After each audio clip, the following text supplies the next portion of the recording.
advisoriai veikia daugiau kaip 15 metų informacijos ir kibernetinio saugumo srityje. Tai tas tiesiog suvokimas yra didžiulis būtent per laikotarpį ir per tą didelį klientų portfolio. Tai tema yra aktuali. Webinaras šią temą yra ne pirmas, tačiau ir tų tokių naujovių yra tiek su vis kita auditorija pakalbėti, iškyla kitų klausimų, kitų kampų, rakursų, tiek pat iškyla pokyčio ir įsigilinus gerai į reikalavimus, ieškant sprendimų, kaip tą padaryti geriau, lengviau, patogiau organizacijom, tai atsiranda naujų temų, ką galima pasidalinti. Tai toks gal trumpas mano intro ir tada kviečiu Ernestą šiai trumpai valandžikiai penktadienio ir tada taip pat kviečiame sakyti klausimus, kelti ranką arba rašyti į susirašinėjimą. Aš paskaitysiu radus tinkamą progą, kada Ernestą nutraukti ir įdomaus ir prasmingo webinaro. Ačiū, tai aš įrašą paleidau, tada galim ir startuoti. Turbūt matosi slaidas. Matom. Tvarka. Tai ačiū visiems, kad prisijungėt šią penktadienio popietę su mumis, praleisite laiką. Tikiuosi, kad webinaras bus naudingas ir maksimaliai kiek galėsim pasidalinsim patirtimi, kurią mes esam sukaupę ir aktualiais klausimais, kurie galiausiai ir jums yra aktualūs.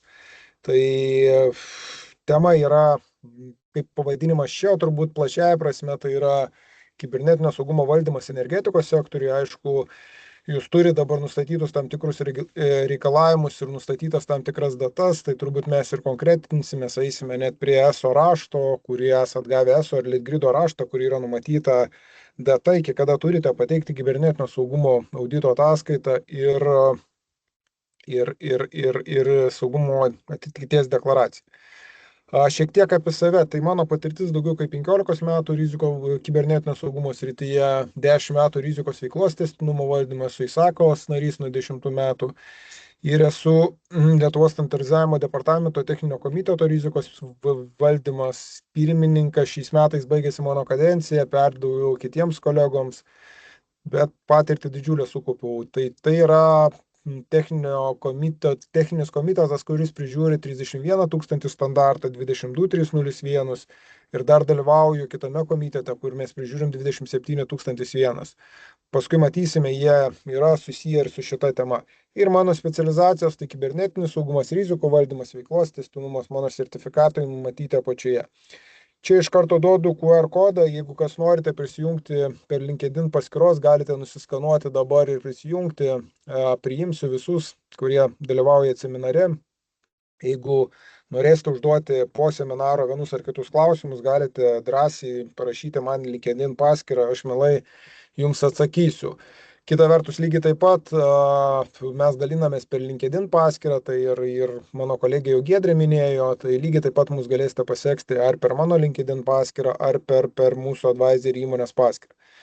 Tai pagrindiniai temos arba pranešimo tikslai, tai pristatyti temos aktualumą ir motyvuoti veikti, o motyvuoti veikti turbūt mažiausiai man reikia, nes jūs taip motyvuoja įstatymleidėjai, kurie yra numatę vienus ir kitus reikalavimus, kuriuos jūs turite gyventi. Dabar šiek tiek dėl mūsų patirties, Giedrė jau paminėjo mūsų patirtį, bet dar papildomai pasakysiu, kad mes praeitais metais pasirašę buvom sutartį su Krašto apsaugos ministerija ir kartu su Krašto apsaugos ministerija Nacionaliniu kibernetinio saugumo centru rengiame kibernetinio saugumo subjektam įgyvendinimo gaires kibernetinio saugumo įstatymą.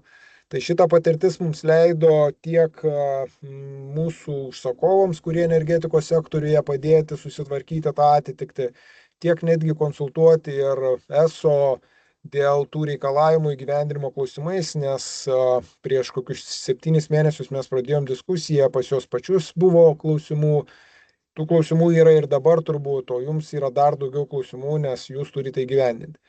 Tai esminis įstatymas, tai žinot, yra energetikos įstatymas, jo 73 straipsnėje būtent ir yra numatyta, kad reikalavimas tiems didesnės nei 100 kW įrengtosios galios elektros gamybos ir energijos kaupimo įrenginių valdymo sistemų, gamybos valdymo sistemų saugumas turi būti užtikrintas pagal kibernetinio saugumo pagal energetikos įstatymo ir mes matysime verto tam tikrus reikalavimus. Tai tikslas yra užtikrinti, kad visas tas energetinis saugumas nebūtų paveiktas tam tikrų nepageidaujamų šalių. Ir iš to gimė įstatymo reikalavimai, o priminsiu, kad įstatymo reikalavimai atėjo iš reglamento, ES reglamentų. Ir ką turi daryti naudotojai, tai tinklų operatoriai parengė pirmoje įstatymo dalyje numatytą deklaraciją, saugumo deklaraciją, kurią pateikus naudotojas turi įrodyti, kad jis įgyvendino įstatymį ir poįstatyminiuose teisės aktuose numatytus reikalavimus. Ir kas yra pasakyta, kad būtent tinklų naudotojas ir turi pateikti tą deklaraciją. Ir turbūt antra dalis irgi labai yra akcentuotina ir pažymėtina, kad tinklų naudotojas atsako už šios antroje dalyje nurodytos deklaracijos pateikimo informacijos teisingumą. Tai labai dažnai gaunu klausimų, kas vis dėlto atsako už kibernetinį saugumą, už kibernetinio saugumo auditą.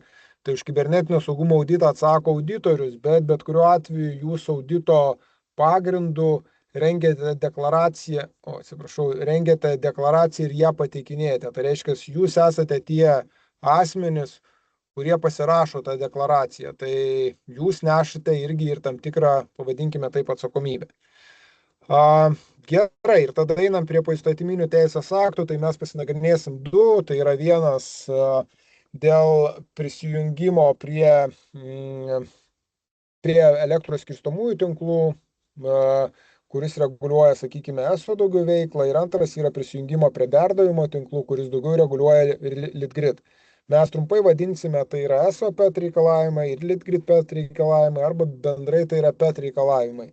PET tai yra prisijungimą prie elektros skirstomųjų ar perdavimo tinklų tvarkos aprašo reikalavimai. Taip, tai ką mes dabar turime? Tai visų pirma prasideda, kas yra subjektai. Taip, tai pagal ESO PET yra 3 kategorijos: elektros energijos gamintojai virš 100 kW, kaupimo įrenginių valdytojai, kombinuoti gamintojų kaupėjai ir gamintojai vartotojams, kurių bendroji galia yra virš 100 kW. Ir taip pat turime Litgrido, tai visi subjektai, kurie tiesiogiai prisijungia prie elektros perdavimo tinklų 110 kW ir daugiau aukštesnės įtampos. Ir tai yra dideli energijos gamintojai, energijos vartotojai, kaupimo įrenginių valdytojai ir taip toliau ir taip toliau. Ir čia pagrindiniai turbūt yra PETOS reikalavimo, reikėtų skaityti taip, kad PETOS reikalavimo tai yra daug reikalavimų, bet aš kalbu turbūt tik tai tą dalį, kur yra apie kibernetinę saugą. Ir visą tą skyrių reikėtų vertinti, kad ten yra 3 dalių tokie reikalavimai. Ir jie yra numatyti 88, 89 ir 90 straipsnį. Ir būtent tai ir sako, kad tinklų naudotojas turi įgyvendinti energetikos įstatymo 7.3 su ženkleliu 3 pirmoje dalyje nurodytus reikalavimus, jeigu atitinka 88, 89 arba 90 punkte numatytus reikalavimus. Tai dabar apibendrinant, kitais žodžiais tariant, yra sakoma taip, kad yra aiškinama, kad 88 punkte numatytus reikalavimus turi įgyvendinti visi nepriklausomai, visi naudotojai, nepriklausomai kokią jie programinę aparatinę įrangą turi. Ar turi kinietišką, lietuvišką, vokišką ar panašiai. 89 punkto reikalavimus turi gyvendinti tais atvejais arba tie naudotojai, kurie neturi kinietiškos įrangos. Tai reiškia, jų visa įranga yra europietiška, amerikietiška ir kita, bet nepapuolanti į nacionalinio saugumo reikšmės tų nepagėdaujančių šalių sąrašą. Tai Rusija, Kinija, Šiaurės Korėja, Baltarusija ir taip toliau. Ir 190 straipsnių reikalavimus turi gyvendinti būtent tie, kurie turi tokią kinietišką įrangą, gamintojus ar netgi paslaugų tiekėjus, kurie savo veiklą vykdo būtent iš tų šalių, mano paminėtų. Tai kitais žodžiais tariant, gali būti kombinacija, kad jūs turite gyvendinti 188 ir 189 arba 188 ir 190 punkto reikalavimus. Visų 3 punktų reikalavimų įgyvendinti jūs neturite tokios pareigos. Ir čia labai reikia atkreipti dėmesį, nes dažnai gaunu klausimą, tai kaip mes čia turėsim veikti, jeigu mes parašyta, kad turim veikti offline. Offline reikia, bet tik tai tuo atveju, jeigu yra ta kinietiška įranga ir plus yra ten dar numatytos galimybės, kad gali būti arba offline, arba valdymo įrenginiai turi veikti taip, kad prie jų neturėtų galimybės prieiti gamintojas, sakykime, paslaugų teikėjas, kuris yra įsiregistravęs toje šalyje. Tai tas yra labai svarbu ir tą atkreipkite dėmesį. Taip. Ir ką sako apie tą reikalavimą, tai kalba tą patį, kad ne anksčiau kaip prieš 6 mėnesius iki deklaracijos pateikimo turite atlikti valdymo sistemų kibernetinio saugumo audito. Tai čia pirma dalis ir kas yra sako, kad auditas yra skirtas identifikuoti saugumo spragas, o saugumo spragos turi būti pašalintos iki deklaracijos pateikimo. Tas savoka arba tas sakinys yra labai svarbus, tai yra nustato tam tikras gairias, ką vis dėlto turi vertinti auditas, dar paskui bus detalizuota kitoje slaidėje, bet esminis momentas yra tai, kad sako, ne tik tai jūs turite pasidaryti auditą, bet jeigu audito metu yra nustatytos tam tikros saugumo spragos, jūs jas turite pašalinti iki deklaracijos pateikimo momento. Kitais žodžiais tariant, deklaracijos pateikimo momento neturi būti jokių saugumo spragų. Ir yra numatyta tik tai tam tikra išimtis, kad gali būti taikomos tam tikros išimtis, jeigu naudojamas pagalbiminės priemonės, mažinčios spragos išnaudojimo galimybę, neigiamą poveikį ir panašiai ir panašiai. Tai dėl šitos išlygos, kiek teko bendrauti su ESO, tai būtent ta išlyga buvo parašyta vien tam, kad jie supranta, kad jau dabar tiek perdavimo, tiek skirstymo tinkluose yra labai daug naudotojų, kurie galimai gali netitikti tam tikrų reikalavimų. Ir kad susitvarkyti visus tos reikalavimus gali reikėti ir pakankamai nuo paprastesnių dalykų, vieniems pasistatyti ugnesinę, o kitiems galbūt iš vis perprogramuoti, pertvarkyti tinklus, o galbūt net ir visą infrastruktūrą. Todėl yra tam tikros išimtis. Tik tai vėl reiktų pasakyti, kad dėl kiekvienos išimties tiek ESO, tiek Litgridas priims tam tikrą sprendimą. Tai pateikus jums atitikties deklaraciją ir kibernetinio saugumo auditą, jie tada vertins tai, vėl samdys nepriklausomus auditorius, galbūt tie, kurie turi žinių ir patirties, ir jie priims sprendimą, ar su ta saugumo spraga galima leisti naudotojui būti toliau perdavimo ar skirstymo tinkle, ir vis dėlto tai sudaro tam tikrą grėsmę. Ir toliau einant, minėjau, čia jau rašo, dar labiau detalizuoja. Ir čia yra du aspektai šito papildomo reikalavimo. Viena vertus detalizuoja, kad auditas turi vertinti žurnalinius įrašus, komunikacijas, nustatyti, ar nėra kompromituota, kitais žodžiais tariant, ar nėra kažkoks tai virusas, kuris laksto po jūsų tinklą, skadinės sistemas ir taip toliau.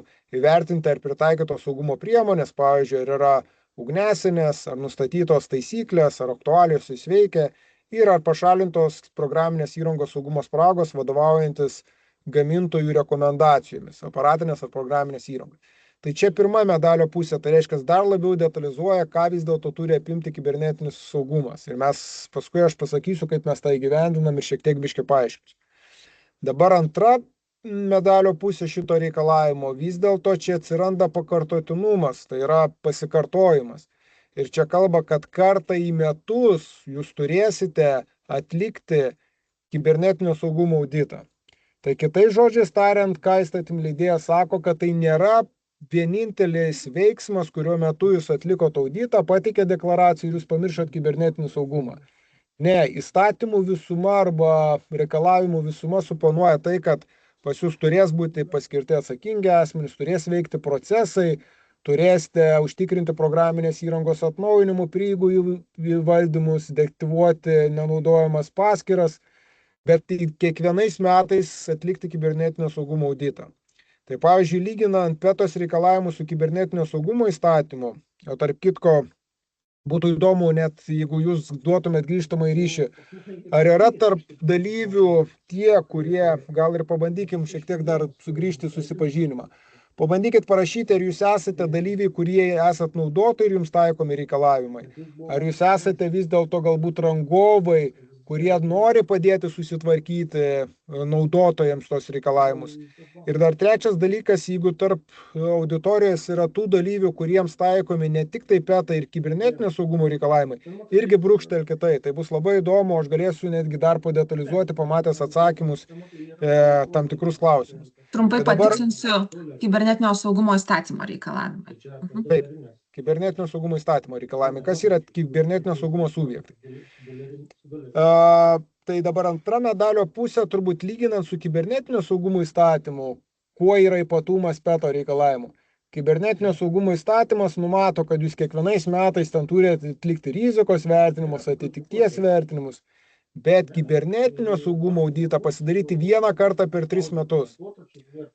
O PETA reikalavimai sako, kad jūs kiekvienais metais turite atlikti kibernetinio saugumo auditą. Tai šiek tiek yra tam tikras pokytis ir netgi matysim tą dar iš tam tikrų reikalavimų, jeigu lyginant tarp kibernetinio saugumo įstatymo. Tai pavyzdžiui, čia jau yra daug kalbama apie tą IoT, Internet of Things, kadinės sistemas, valdiklius, kaupiklius ir taip toliau. Ir netgi dar griežtesni reikalavimai negu numatyta kibernetinio saugumo subjektam. Tai niekas neparašė, kad yra subjektai. Giedra. Parašė, kad yra naudotojai. Ok, tai subjektų nėra, nes jeigu būtų subjektai, dar pasakyčiau, kuo skiriasi šiek tiek vieni reikalavimai nuo kitų. Jeigu toks atsiras, tada aš paskui vėliau papildysiu. Tai gerai, su kibernetinio saugumo įstatymu, kibernetinio saugumo auditu įsiaiškinom. Taip, rašo, yra ir subjektų. Yra ir subjektų. Ok, tai tada galėsiu šiek tiek ir padetalizuoti biškį. Gerai, tai dėl audito. Tai yra pagrindinis parašyta nuostata, kad auditas turi būti atliekamas nepriklausomų auditorių. Tai pradėkime nuo pirmo žodžio nepriklausom. Nepriklausomi tai reiškia ne jūsų darbuotojai, ne jūsų rangovai, ne jūsų priežiūros paslaugą teikiantis paslaugų tiekėjai. Ir mus nemažai dabar kreipiasi būtent valdymo sistemų prižiūrėtojai ir jie sako, ar mes vis dėlto užsiaugindami komandą galėtume atlikti kibernetinio saugumo auditus. Mes sakom, ne, kadangi jūs prižiūrite sistemas, jūs esate suinteresuotas asmuo ir plus audito metu tikrinsim, kaip jūs įgyvendinat jums pateiktus reikalavimus. Tai to daryti negalite. Ok. Tai reiškia, tai turi būti nepriklausomi. Kaip sakiau, kibernetinio saugumo įstatymė labai aiškiai atribota. Yra kibernetinio saugumo vadovas, kuris gali atlikti veiksmus, atitikties rizikų vertinimus, bet kai yra atliekamas kibernetinio saugumo auditas vieną kartą per 3 metus, turi ateiti nepriklausomas auditorius. Ir paskui yra dar parašyta, kad turi būti sertifikuoti, tai ESO yra pateikusi nuorodą į galimus sertifikatus. Tai ne šiaip atsirado tie sertifikatai, jie yra paimti iš Nacionalinio kibernetinio saugumo centro rekomendacijų, kas galėtų įgyvendinti kibernetinio saugumo auditus. Prie tų rekomendacijų įgyvendinimo ir mes prisidėjom, ir mūsų klausė nuomonės, kas galėtų būti auditoriai. Ir aišku, yra dar parašyta, kad arba sertifikuoti, arba išklausę, sakykime, NKS mokymus, gavę pažymėjimą ir taip toliau. Ko galbūt išskirtinumas yra su kibernetinio saugumo įstatymo, ten yra dar numatyta, kad yra tam tikra patirtis ir kiti reikalavimai. Ir galiausiai yra parašyta, kad naudotojai turi parengti deklaraciją. Deklaracija yra pateikiama kartu su kibernetinio saugumo auditu. Nepamirškit, kad prie kibernetinio saugumo audito ataskaitos jūs turėsite pateikti atitikti auditoriui dėl nepriklausomumo ir dėl kvalifikacijos, tai reikia pridėti juos sertifikatus, nepriklausomumo pasižadėjimą ir kitus dokumentus ir aišku, jo pasirašyta kibernetinio saugumo ataskaita. Ir kas yra dar įdomiai parašyta, kad deklaracija turi būti atnaujinama tuo atveju, jeigu keičiama elektros energijos gamybos, kaupimo įrenginių valdymo sistemos struktūra, konfigūracija ir architektūra. Tai reiškia, neprivalėsite kiekvienais metais atlikę kibernetinio saugumo auditą papildyti deklaraciją. Ne, jūs tik tai turėsite turėti kibernetinio saugumo auditą, matysim ten, kad operatoriai gali bet kada jūsų pareikalauti ir jūs privalėsite tai parodyti, kad per 12 mėnesių jis yra atliktas. Bet deklaraciją pakoreguoti arba pateikti naują turėsite tik tuo atveju, jeigu keičiasi valdymo sistemos struktūra, konfigūracija ir architektūra. Ir dabar prieikim prie to praktinio dalyko. Tai tą raštą turbūt esat gavę, čia raštas yra iš ESO pavyzdys, Litgridas irgi panašų atsiunčia. Ir kas rašte yra numatyta, kad du dalykai, tai yra, kad iki gegužės 31 jūs turite pateikti saugumo atitikties deklaraciją ir kibernetinio saugumo audito ataskaitą, būtent apie ką mes kalbam. Ir galite susipažinti su reikalavimais, kreiptis į sertifikuotus ekspertus ir deklaraciją išsitraukti ir pasižiūrėti būtent kokie yra keliami reikalavimai. Tai mes dabar ir pabandysim pasikalbėti, perbėgti per visus žingsnius. Ernestai, gal dar tada trumpai galiu įterpti klausimą. Teiravosi Vadim, kad kas bus, jeigu nespėsi laiku pateikti saugumo deklaracijos. Čia turbūt ne vienam yra tas klausimas. Nesakau, kad mes atsakysime, bet pabandykim išgirsti, ką Ernestas mano. Jo, tai turbūt čia jau pasakys ESO Litgridas, ar jie galbūt atjungs, išmes jūsų iš tinklo, greičiausiai ne. Dabar yra du dalykai, turbūt, kas yra labai svarbu. Tai jų tikslas yra, visų pirma, kad užsisuktų tas procesas mechanizmas. Tai turbūt geriau pateikti deklaraciją su tam tikrom netitiktim, negu visiškai jos nepateikti. Taip. Nes kai jūs nepateikė deklaraciją, tai jie gali suprasti, kad jūs negavot rašto, kad jūs nieko nesijėmėt, nieko nedarot ir taip toliau. Tai aš manau, pirmus ir pradės judinti, rašyti raštus, būtent tos, kurie nepateiks deklaraciją. Labai analogas yra pavyzdys, kas yra kibernetinio saugumo subjektas, tai NKS yra numačiusi terminą iki balandžio 16 dienos, kad turi būti gyvendinti organizacinės reikalavimai keliami organizaciniam priemonėm. Tai jau dabar 3-2 mėnesiai iki tos datos jau jie išsiuntė raštą visiems, įspėdami, kad visi turi prisijungti prie KSI sistemos, parengti, patvirtinti tvarkas, paskirti atsakingus asmenis ir taip toliau, ir nurodė, kad jeigu iki tos datos nebus tai padaryta, bus laikoma, kad tai yra įstatymų reikalavimų neįgyvendinimas. Dabar jūsų atveju reikia irgi atkreipti dėmesį, kad energetikos įstatymo pakeitimas jau buvo priimtas ženkliai anksčiau, jis tik tai įsigaliojo. Reglamentas, kurio pagrindu buvo pakeistas energetikos įstatymas, priimtas iš vis prieš 4-5 metus. Tai jūs kaip rinkos dalyviai galėjote ir privalėjote tą padaryti. Taip, kad šiek tiek yra neiškumų Litgrido ir ESO, jie patys kartais nežino vis dėlto, kaip turėtų būti gyvendinti vieni ir kiti reikalavimai, taip tas yra. Kita vertus, dabar dalyvavo net finansuojančios organizacijos, kai kurios finansuos tam tikras veiklas pagal būtent tuos reikalavimus, o jie paraiškos ten finansavimui, kiek aš prisimenu, man atrodo, tik balandžio 1 berods teikė. Tai tų dalykų bus. Bet ESO Litgridas, kaip aš sakau, pirmą žiūrės ir judins tuos, kurie visiškai nepateikia deklaracijas. Antras dalykas, tada žiūrės tuos, kurie pateikia deklaracijos, bet yra tam tikros neatitiktis ir jos yra pakankamai didelę reikšmę turinčios visam tinklui. Taip. O trečius turbūt tie, kurie pateiks, susitvarkys, jau visiškai nelies.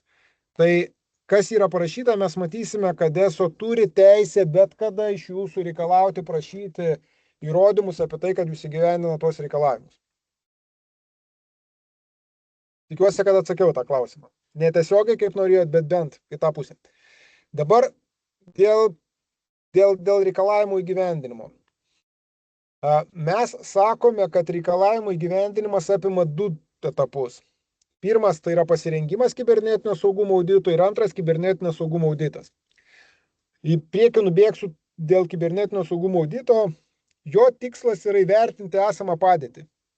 Tai auditoriai atėję neturėtų konsultuoti ir jų nėra tikslas jūsų konsultuoti. Kaip įgyvendinti reikalavimus, jie ateina ir konstatuoja, reikalavimai įgyvendinti gerai ar neįgyvendinti. Arba dalinai, pavyzdys.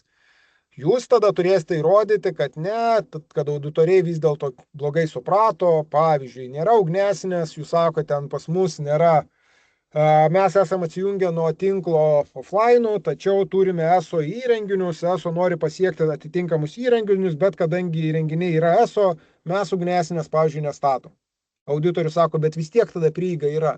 Tai jeigu prieiga yra parašyta, kad prieiga turi būti apribota iš išorės per ugnesinę. Ir jūsų tada jau tikslas įrodyti auditoriui vis dėlto, kad jis yra neteisus, kaip turėtų būti gyvendinamas reikalavimas. Tai kitais žodžiais tariant, auditas yra konstatavimas fakto. Tai nėra mokymai, tai nėra konsultavimas, tai nėra padėjimas ar panašiai. Auditorius ateina, jisai konstatuoja ir pasako, yra ar nėra. Ir aišku, daug kas priklausys, kaip jūs būsite susitvarkę, nes gali ateiti auditas, jis konstatuoti, kad pas jūs iš vis nieko neįgyvendinta. Jūs tada turėsite viską tvarkytis, tada turėsite vėl turbūt prašyti to pačio auditoriaus, galbūt nusamdyti. Ir vėl jisai turės dar kartą daryti auditą ir dar kartą įsitikinti. Todėl pasirengimas jis yra labai svarbus. Tai dabar kas įeina į pasirengimo etapą? Pirmas yra, kas parašyta reikalavime, kad turi būti paskirtas atsakingas asmuo. Jums labai turbūt sunkiai suprantamas. Tai jeigu yra saulės elektrinė, saulės baterijos ir panašiai, tai kokį čia atsakingą asmenį reikia paskirti, jeigu ten pas mus iš vis įmonėje dirba 2-3 darbuotojai. O kartais mes esam turėję, kad ir vienas dirba direktorius. Taip. Tai čia yra parašyta, kad turi būti paskirtas asmuo atsakingas už stebėseną, už kibernetinio saugumo reikalavimų įgyvendinimą, incidentų valdymą, šalinimą ir taip toliau ir taip toliau.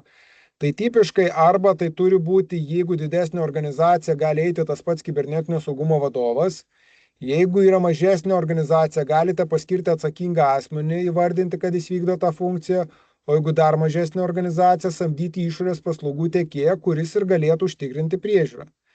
Dabar ar išorės paslaugų tiekėjas gali būti tas, kuris prižiūri ir tas pačias sistemas, irgi truputį yra niuansas. Kodėl? Todėl, kad kibernetinio saugumo vadovas ar atsakingas asmuo turi kelti reikalavimus priežiūros paslaugų tiekėjui. Kaip jisai užtikrintų prieigą, paskyras, deaktyvuotų viską, visą skadinę sistemą sutvarkytų, tinklus atskirtų ir taip toliau ir taip toliau. Tai sąlyginai irgi neturėtų būti priežiūros paslaugų tiekėjai, todėl kad tokie tiekėjai lygiai taip pat į mus yra kreipęs ir sako, ar mes galime pas save turėti kibernetinio saugumo vadovą, kuris būtent teiktų tas paslaugas. Sakom, galit, jeigu jūs atskirstė savarankiškas įmonės, viena bus kibernetinio saugumo vadovas, o kita priežiūros. Toliau, kas yra parašyta? Yra prirašyta labai daug reikalavimų, kuriuos turite įgyvendinti, tai užtikrinti kontrolę, dar yra parašyta, kad turi būti dokumentuota ir valdoma. Tam, kaip sakykime, pirmą kartą skaitančiam, tai nesuprantama, ką vis dėlto čia reikia padaryti. Tai kaip reiškia uždokumentuoti, tai ką reiškia nuotolinės prieigos, aš kiekvieną prieigą turiu aprašyti. Ne, čia vis dėlto sako tai plačiaja prasme, kad jūs turite turėti tam tikras gairias, politikas ir tvarkas.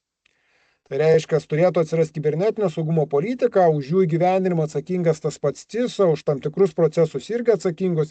Ir vėl viskas sąlyginai, neapkraunant turbūt įmonės, bet tie procesai turi būti viena ar kita prasme.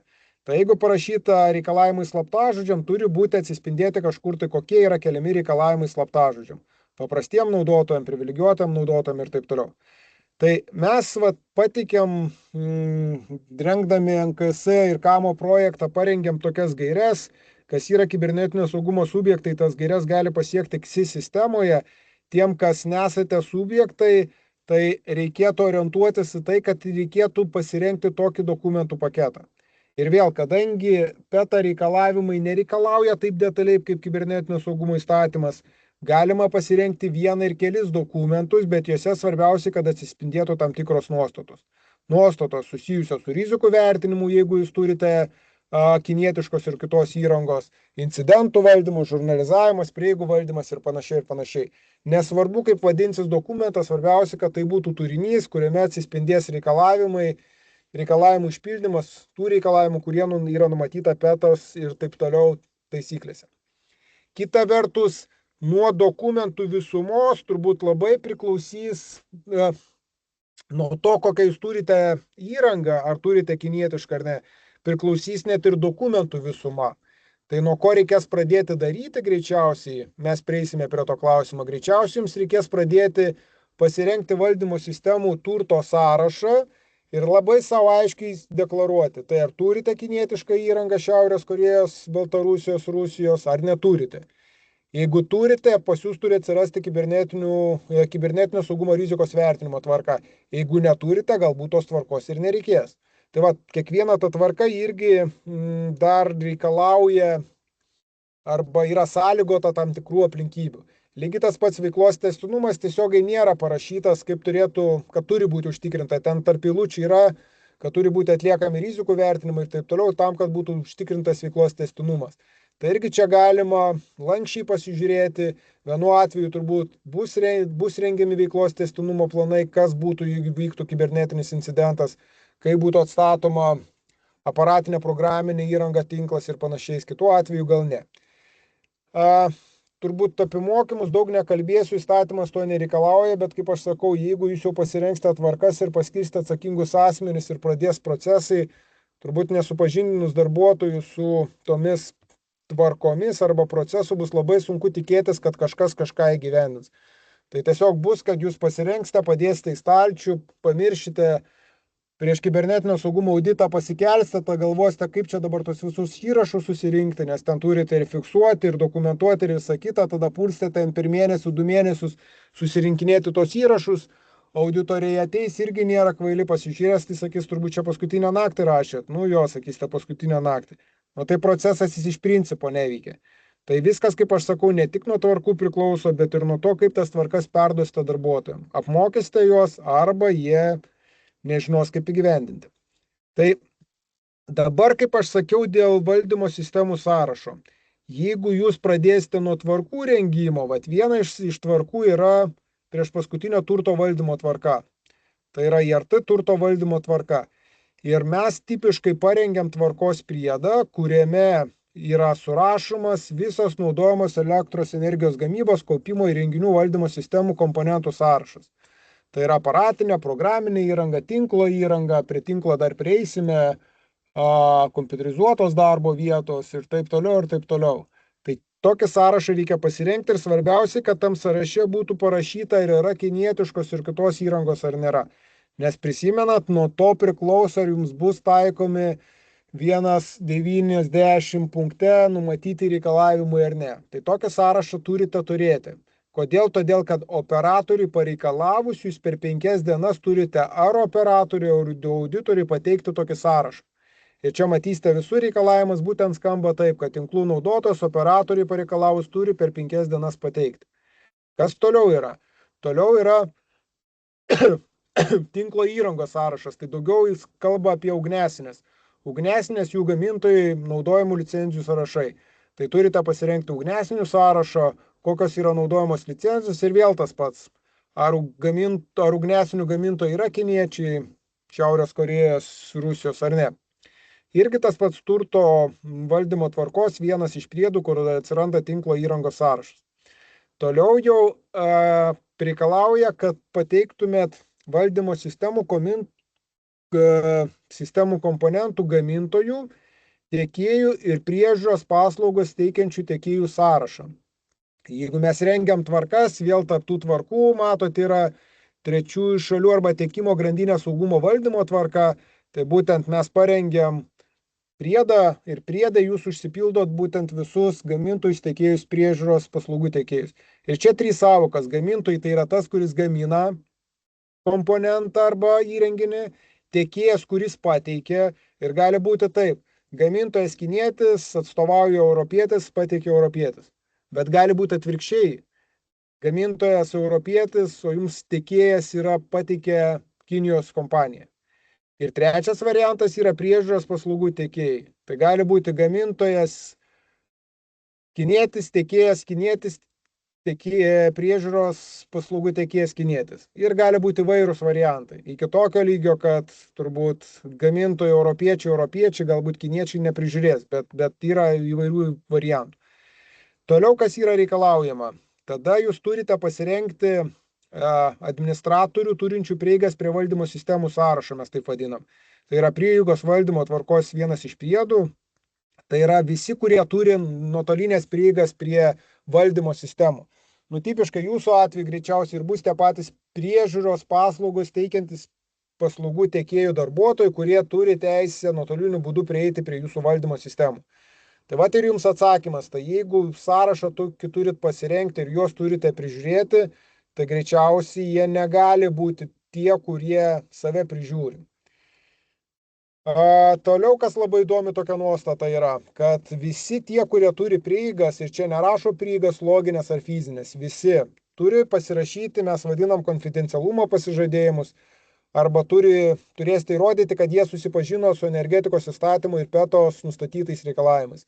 Tai mes tipiškai prie prieigų valdymo tvarkos rengiam konfidencialumo pasižadėjimo formą, jūs duodat visiems, kurie turi prieigas darbuotojams, paslaugų tiekėjam, jie pasirašo tos konfidencialumo pasižadėjimus.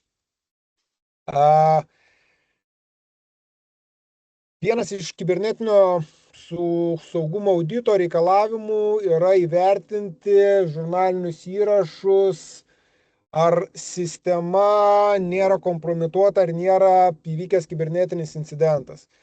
Ir va čia yra sudėtingiausia dalis. Viena vertus, rengiant žurnalinių įrašų tvarką, atsiranda priedas žurnalinių įrašų registras, kad jūs tiksliai žinotumėt, kur, iš kokių sistemų, kokie žurnaliniai turi būti renkami, kur jie turi būti saugomi ir kiek laiko turi būti saugomi.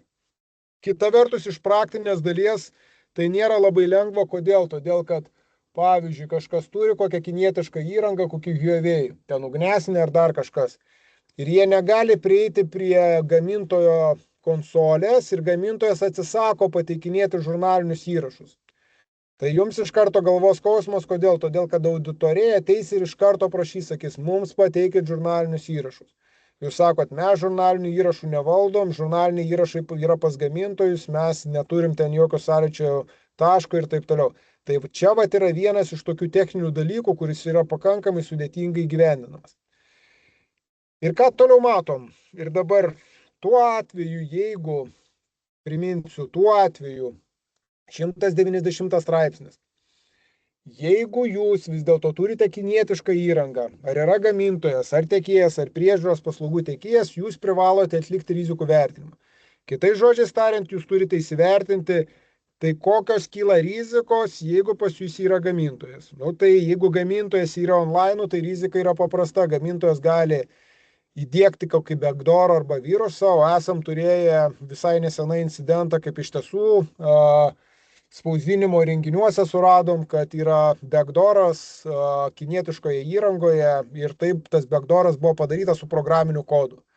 Tai paskui buvo viskas instaliuota, buvo prašoma, kad gamintojas pateiktų kitą programinį kodą, buvo atliekamas auditas, žiūrima, ar tas programinis kodas neturi irgi lygiai to pačio backdooro.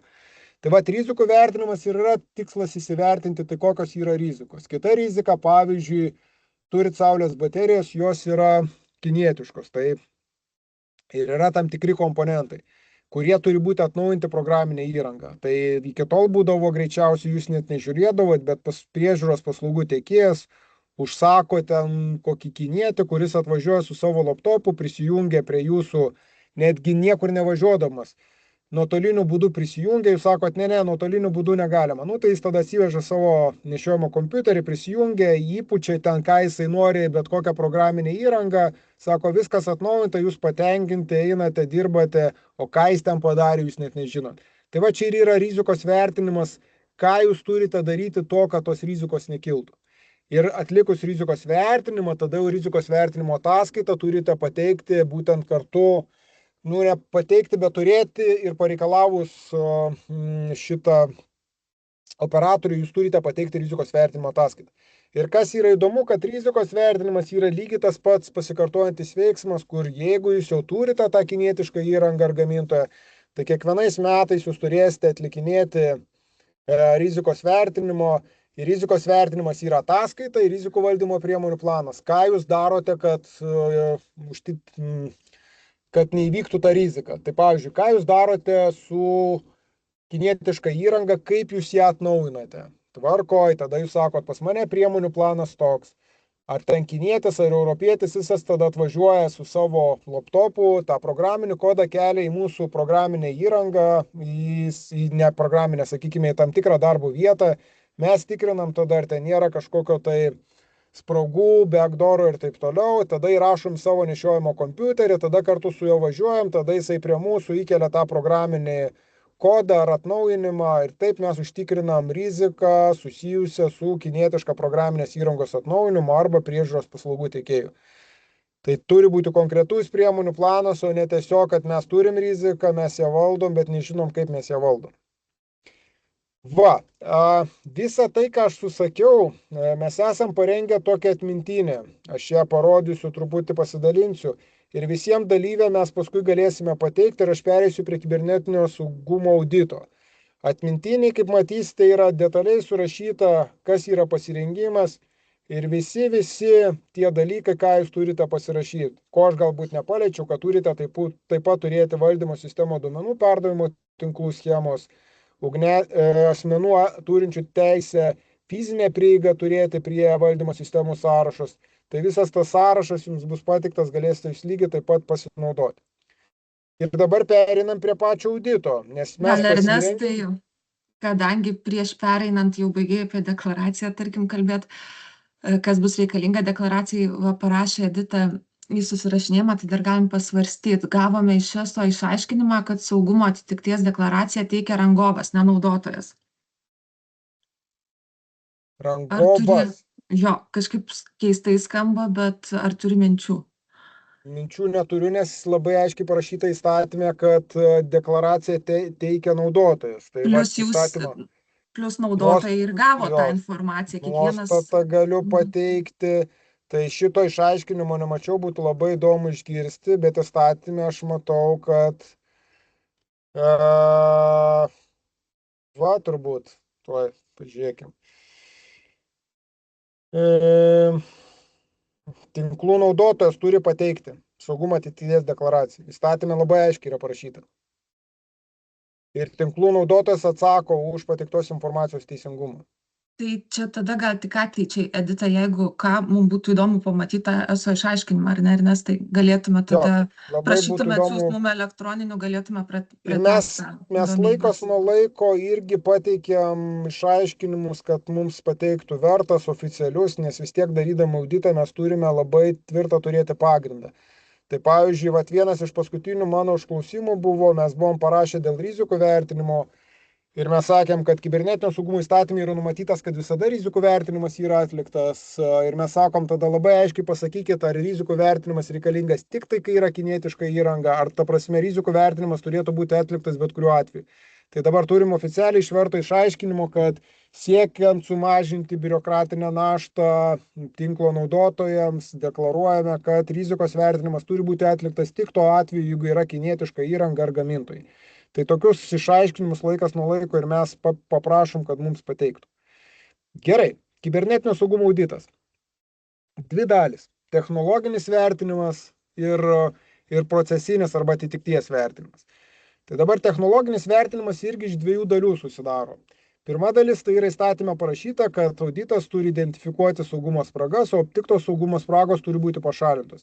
Ir dar yra parašyta, kad programinė įranga turi būti atnaujinta pagal šitą programinės įrangos gamintojo nustatytus atitinkamus reikalavimus.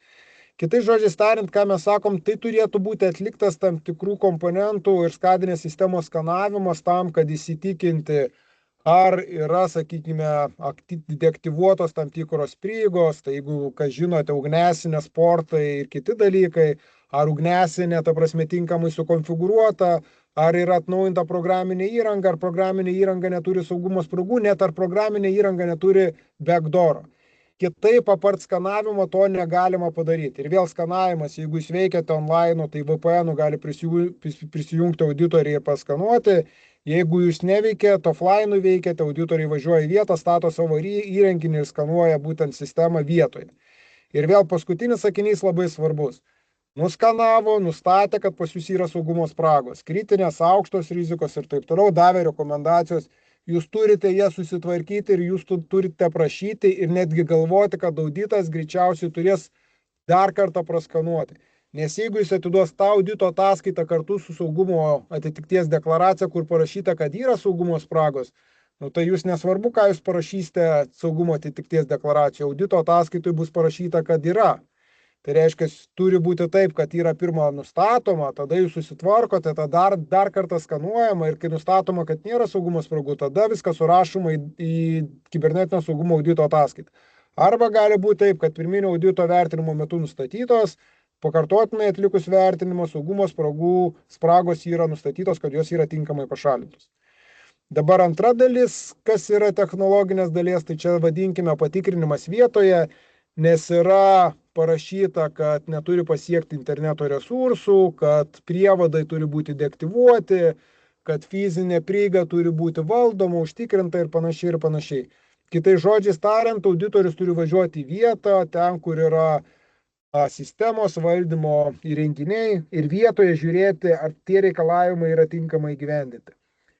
Ir pasakysiu iš tos karčios patirties, tai va čia nesenai padarėm vieną vertinimą, tai paklausėm kolegų, sakom, kaip praėjo, sako, žinokit, labai liūdnai. Sako, ten visiškai nėra įgyvendinta, nors liktai atrodė pradžiui, žiūrėjom ir schemas ir visa kita, liktai ten viskas buvo tinkamai, bet taip kaip schemas yra suplanuota atlikti ir taip kaip yra įgyvendinama vietoje, tai yra labai didžiulis skirtumas. Tai kartais būna dėja tokių situacijų, kai iš tiesų mes padarom auditą, o tada klientas galvoja, tai ką dabar daryti su to audito ataskaita. Ir jis supranta, kad gali arba nespėti laiko, arba tai gali pareikalauti labai didelių sąnaudų, o esam netgi ir turėję tokių diskusijų ir pokalbių metu, kai pats klientas pasakė, kaip aš suprantu, ta prasme, mums ten saulės elektrinė generuoja ten kažkiek tai X pinigų, jeigu mes kiekvienais metais čia turėsime samdyti kibernetinio saugumo auditorius ir daryti tos visus procesus, mums tiesiog neapsimoka. Tai greičiausiai mes tą verslą uždarysim. Tai turbūt ESO Litgridas nesiekia verslo uždaryti, bet tam tikra našta vis dėlto jinai yra verslų iškrauta. Trumpai čia įsiterpiu, nes va buvo panašus klausimas Nerijaus, kad turbūt į kurį aš manau, tu ką tik ir atsakei. TSPI spintoje įdiegta teltonika įranga administratoriaus prisijungimo duomenų negauname, tačiau gavome aprašą, kas įrangoje sukonfigūruota, ar tokios informacijos pakanka. Tai jeigu auditui, tai turbūt, kad... Jo, tai jisai atvažiavo vietoje, pasižiūrėjo, jeigu, sakykime, tokia čia tinklo įranga, jinai gali būti pasiekiama ir nuotoliniu būdu, sutikiamas VPN, prisijungia auditoriai, pasižiūrėjo, praskanavo, jeigu tinkamai yra sukonfigūruota, galbūt kažkokie tai portai yra atidaryti, jie sako, šitos portus užsidarykit, viskas ir tai yra gerai. Ok, atsakiau. Ir paskutinė dalis, taip, atitikties vertinimas. Tai čia yra daugiau procesinis dalykas tam, kad susipaukščiuoti, pereiti ir pasižiūrėti, ar viskas yra tinkamai gyvendinta. Tai jeigu jūs turite paskyrę žmogų, jeigu jūs turite pasitvirtinę tvarkas, jeigu jūs turite užsipildę visus dokumentus, kuriuos privalo, tai auditoriui jūs pateikė tiesiog įrodymus apie tai, kad viskas tai yra. Tada, jeigu turite žurnalinius įrašus ir panašiai jos valdote, tai auditorius įsitikinęs, vienu atveju pasidaro screenshotus, kitu atveju įsideda kažkokį tai kopiją, pasirašo audito ataskaitą, prideda savo sertifikatą ir volia, jūs turite audito ataskaitą, jums belieka tik tai užsipildyti saugumo atitikties deklaraciją. Ir vėl tas pats, jeigu nustatomas neatitiktis, turite pasikoreguoti, bet turbūt su procesiniu auditu yra paprasčiau, jūs ten neturit kažkokio tai sąrašo, jūs nepaskyrė asmens galbūt įsakymų ar kitokiu būdu, jūs tiesiog pridedat, atsiunčiat įsakymą, auditorius pamato, kad įsakymas yra, kad sąrašas yra, jis tai patvirtina audito ataskaitoje. Aha. Jo, ir čia turbūt aš jau tą pasakiau, kad du turbūt dalykai yra šitą slaidą, ką noriu užakcentuoti. Tai vienas momentas noriu užakcentuoti, tai sako, čia rinkos dalyviai, tai sako, kiti auditoriai čia sako 200-300 eurų, sako, jie ten bet ką pasirašo ir sako, mums tinka. Jie pateikė audito ataskaitą, audito ataskaitą parašyta, kad viskas atitinka, mes užpildom atitikties deklaraciją, pateikėm, tai kaip ir viskas gerai. Jo, viskas gerai, tik tai auditorius neprisijama atsakomybės tai, ką jis parašė. Jis gali prarasti savo prestižą, galbūt, sakykime, autoritetą. Kaip aš sakau, greičiausiai kažkada tai turbūt ESO Litgridas turės juodųjų auditorių sąrašą ir sakys, kad tie, kurie yra auditoriai tame sąraše, mes nepriimsim jų deklaracijų. Kita vertus, kai su ESO kalbėjom, ESO sako, galbūt reikės rengti baltąjį sąrašą, tai yra tų auditorių, kurie atitinka ten mūsų nustatytus reikalavimus, tai tik tai tie auditoriai gali teikti tam tikras paslaugas, bet tada aišku yra konkurencijos ribojimas, visa kita, tada mažesnės galimybės, dabar kai visi užplūstų turbūt tos įrašytus sąraše auditorius, tai jie naktimis dirbtų, nespėtų visus praaudituoti. Bet akcentuosiu, kad jie neneša jokios atsakomybės, apart to ta prasme, kad jeigu ESO vėl samdys nepriklausomus auditorius, kurie tikrins tos pačius kibernetinio saugumo auditus arba faktinės aplinkybės. Nes yra parašyta, kad operatorius turi teisę atvykti vietoje ir tikrinti viską vietoje, nepriklausomai, ką jūs esate parašę ir bet kokius audito ataskaitas esate pateikę. Tai atsakomybė galutinė vis tiek yra naudotojui ir jis privalo atsiskaityti prieš operatorių, o ne nukreipti, sakyti, kad yra kibernetinio saugumo audito ataskaitą pateikęs auditorius ir prašom visus klausimus užduoti jam, jis pilnai jums atsakys.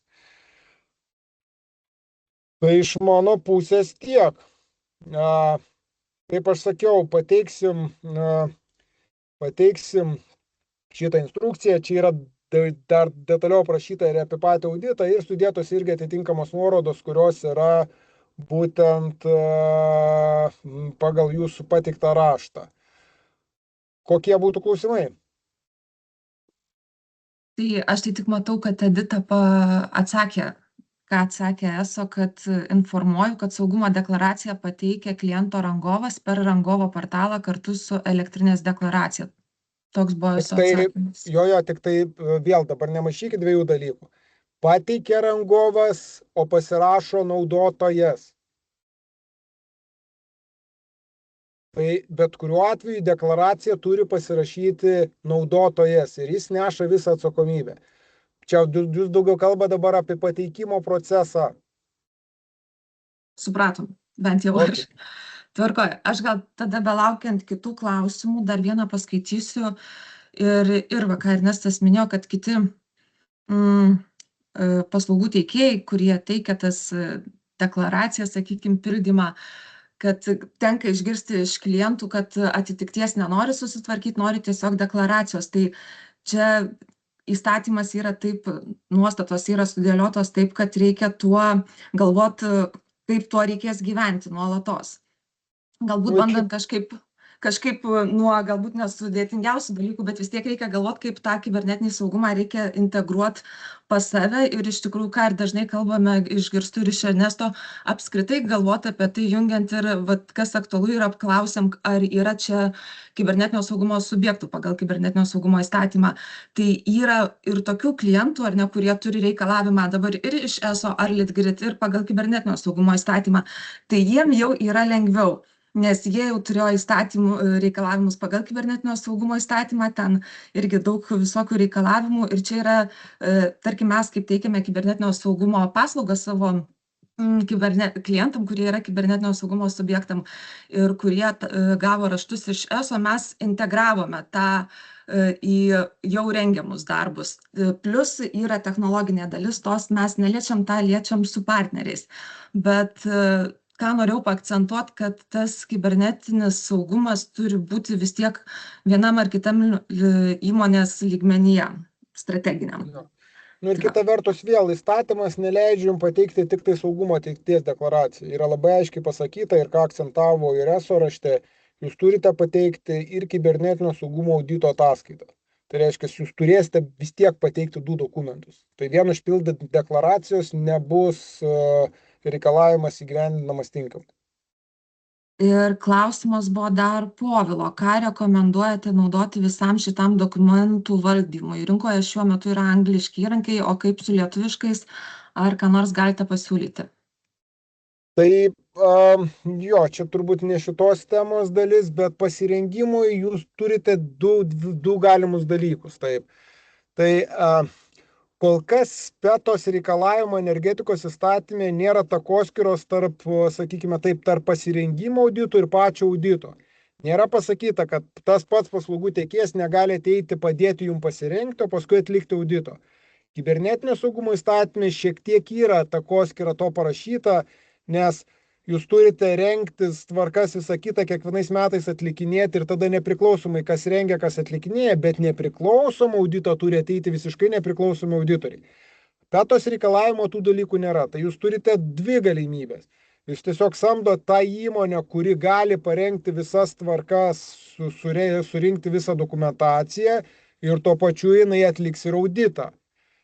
Kitą variantą jūs galite ieškoti įrankių ir čia gal pasidalinsi Giedrė ir atras guru viena iš platformą lietuvišką, kurios pagrindų savitarnos kaip pagalba jūs užsipildo dokumentaciją, visus dokumentus ir panašiai. Ten netgi automatizuotai galite pasidaryti rizikų vertinimą ir kai jau visą tą turite, jūs tada samdote nepriklausomus auditorius, kurie ateina ir atlieka kibernetinio saugumo auditą. Ir to pagrindu padeda jums užpildyti deklaraciją. Ar atsakiau šitą klausimą? Pakartokit dar tą platformą, jeigu nesunku. Kaip jinai vadinasi? Pasidalinsime, Trust Guru pasidalinsime. Giedrė, tu Čate. atsiųsk linką tada, gerai? Jo. Nes Dabar iš tikrųjų gal gali ir patys šiek tiek pradėti pildytis jau kitą kartą, nebūtinai kiekvieną kartą samdyti ar ne įmonę, kad jinai tvarkytų visada dokumentus. Ir šiaip aktualu, tai jūs užsiemat viskuom nuo audito atlikimo iki pačių ataskaitų pateikimo, ar ne?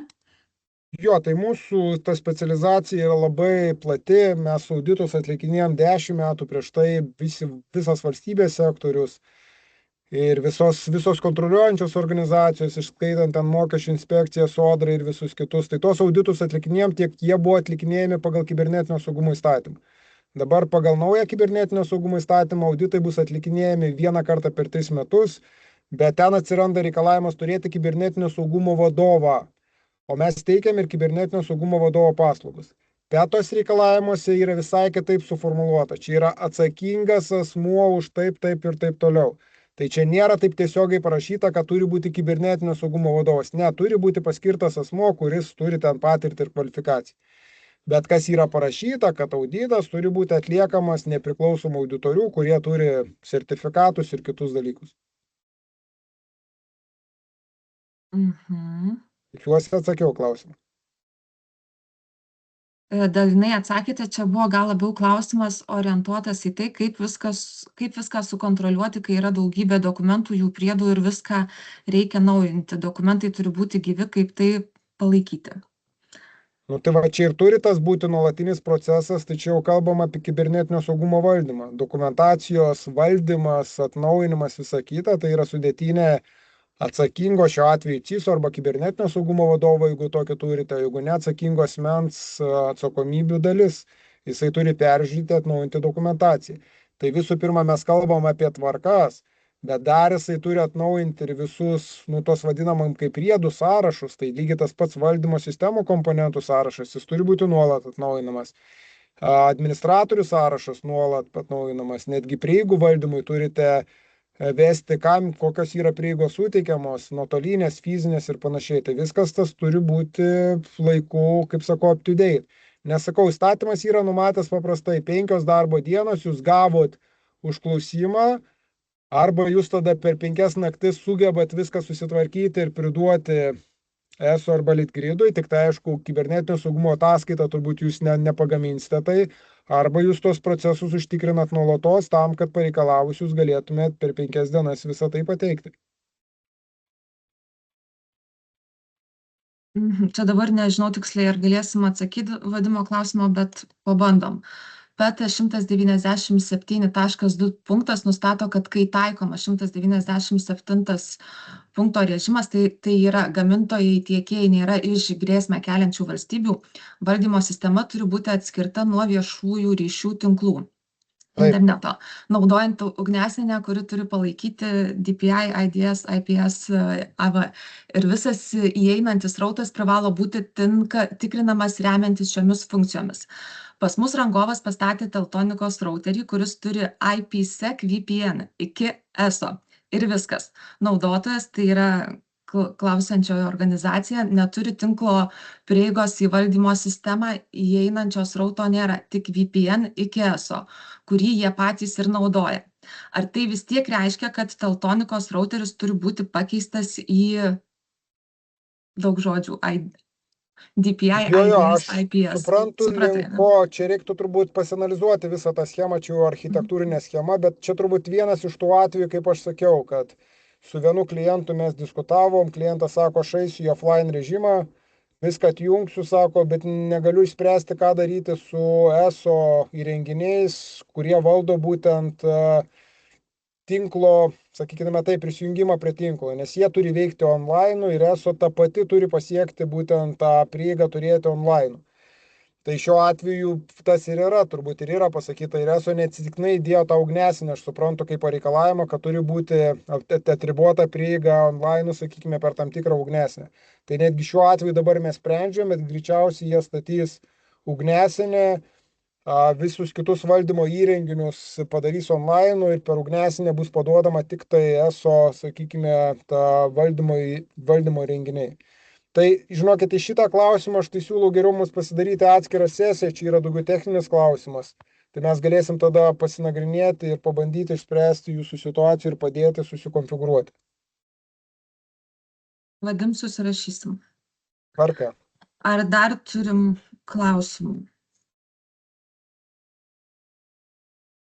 Kaip buvo klausimas, atsakiau, tai įrašą įkelsime kitą savaitę į Advisory YouTube kanalą ir išsiųsime informaciją apie tai visiems webinaro dalyviam. Tai ačiū, kad skiriate šią popietę su mumis. Gal jums tai atrodo baubas ir naujiena, mes su to dirbam 15 metų, nieko tai nėra baisaus. Po truputį viskas susitvarkus, paskui viskas atsistoja į savo vėžes. Aišku, dabar turite spaudimą laiku. Vėl ar eso Litgridas kažkiek tai pakeista terminą, čia įvairūs gandai vaikšto, kad gali, ta prasme, tą terminą ir atidėti, bet aš manau, jeigu dabar susitvarkysite, tai tikrai nereikės.